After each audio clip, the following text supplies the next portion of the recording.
మంత్రివర్యులు, రెండు తెలుగు రాష్ట్రాల్లో సుపరిచితమైన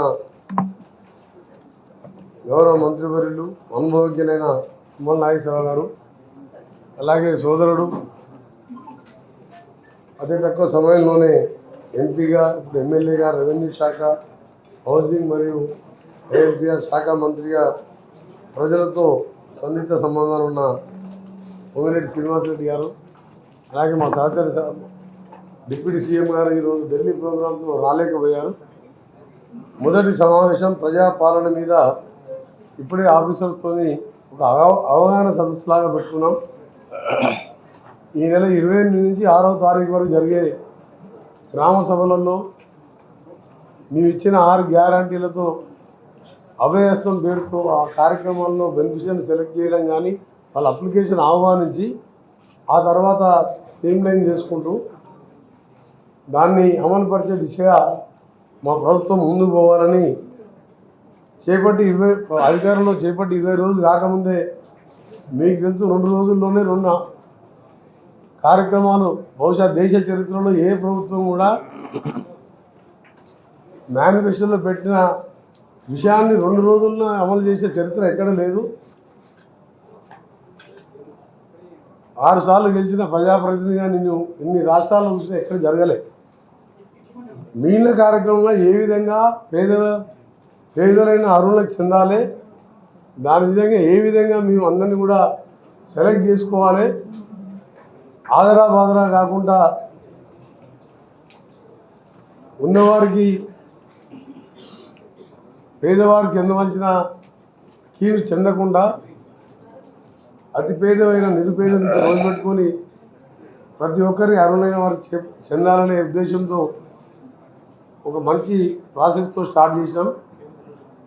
దాని 6 తర్వాత గౌరవ ముఖ్యమంత్రి గారు మంత్రులను కూర్చొని దాన్ని ఫైనల్ చేసి మేము ఇచ్చిన మేనిఫెస్టోలో చెప్పిన ప్రకారం 100 డేస్లోపే ఆ కార్యక్రమాన్ని కూడా లాంచ్ చేయడం జరుగుతుంది. లాంచ్ చేయడంతో పాటు విధ్వంసమైన తెలంగాణని గాడిలో పెడుతూ ఏ డిపార్ట్మెంట్ చూసినా నష్టాల బారినే ఉన్నది. 1000 కోట్లలో, మామూలు కోట్లలో. ఉదాహరణకు కాళేశ్వరం సంబంధించిన విషయంలో రేపు మా గౌరవ ఇరిగేషన్ శాఖ మంత్రులు శ్రీధర్ బాబు గారు, ఉత్తమ్ కుమార్ రెడ్డి గారు కూడా 29th విజిట్ పోతున్నారు. వేగాల మీద నేనే డిజైన్ చేసినా, నేనే చీఫ్ ఇంజనీర్ అని చెప్పి ప్రాజెక్టు కట్టి 1,70,000 కోట్ల అప్పు చేసి ఒక్క కొత్త ఎకరాన్ని కూడా ఆయకట్టు ఇవ్వకుండా 10 గండిపేటలంతా ఉండే మల్లన్న సాగర్ నిర్మించి, కొండపూచమ్మ నిర్మించి తన ఫామ్ హౌస్ తప్ప కొత్త ఎకరానికి ఆయకట్టు ఇవ్వలేదు. ఇది వాస్తవం.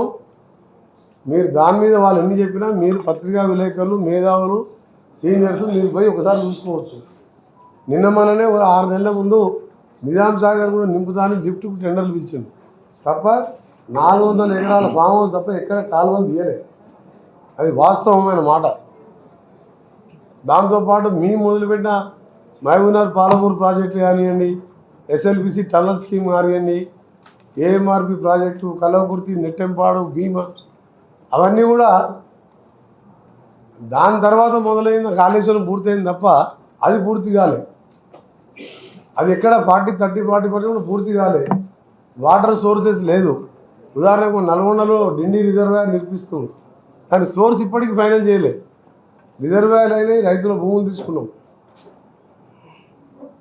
ఆ రోజుల్లో మేము రాజశేఖర రెడ్డి గారు కాంగ్రెస్ ప్రభుత్వం ఉన్నప్పుడు నాగార్జున సార్ కట్టి 70 ఏళ్ళు అయినా చెక్కు కూడా ఉంటే కెనాల్స్ డ్యామేజ్ అయితే కూడా రాజశేఖర రెడ్డి గారు వరల్డ్ బ్యాంక్తో అగ్రిమెంట్ చేసుకొని కెనాల్స్ లైనింగ్తో పాటు స్ట్రక్చర్ని పూర్తి చేసి, అంటే ఒక ఫ్యూచర్ ప్రోగ్రామ్తో ముందుకు పోయాం. కానీ ఎక్కడ వేసినా పాత ప్రాజెక్టు పక్కకు పెట్టి ఆయన ఇష్టం ఉన్న డిజైన్ చేసుకొని ఆఖరికి ఏమైందంటే మేడిగడ్డ బ్యారేజ్ కుంగిపోతే అది ఎంత ఇన్సల్ట్ టు తెలంగాణ స్టేట్ మొత్తం దేశంలో.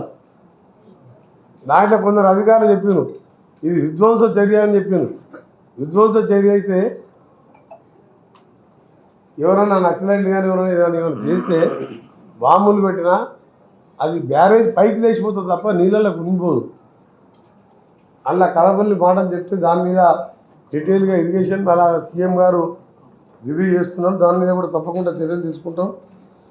ఏమన్నా సరే మొదటి సమావేశం కాబట్టి మీకు తెలుసు కేసీఆర్ గారు ఏం చేసిండ్రు, తెలంగాణ ఎవరు ఇచ్చిండ్రు, ఇవన్నీ పాయింట్లు మళ్ళీ అరిగిపోయిన రికార్డులాగా చెప్పే అవసరం లేదు. డెఫినెట్గా మా ముగ్గురు సీనియర్ మినిస్టర్స్ ఉన్నారు. ఇన్ఛార్జ్ మినిస్టర్గా గౌరవ ముఖ్యమంత్రి గారు పక్క జిల్లా అయిన అంతో ఎంతో ఖమ్మం జిల్లా కూడా నాకు కొద్దిగా అవగాహన ఉంది 30 సంవత్సరాలుగా.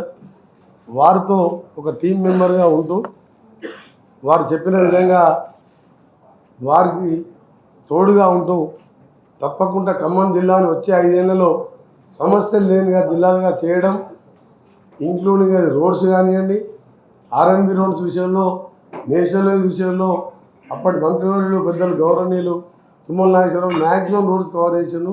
మిగిలిపోయిన రోడ్స్ కానివ్వండి, ఇక్కడున్న బైపాస్ రోడ్ కానివ్వండి, ఇక్కడున్న ఇంకా ఎక్కడన్నా ఆర్ఎన్బి రోడ్స్ డబల్ రోడ్గా మార్చడం, మండల్ టు మండలం పంచాయతీ రోడ్ని కూడా ఆర్ఎన్బికి టేక్ ఓవర్ చేసి తండాలలో రోడ్లు వేసే కార్యక్రమం కానీ అది నా డిపార్ట్మెంట్ పరంగా అత్యధిక ప్రాధాన్యత ఇస్తూ మినిస్టర్ల సలహా మేరకు ఇక్కడున్న సీనియర్ రిపోర్టర్స్ మీరు కూడా అడ్వైజ్ ఇవ్వండి.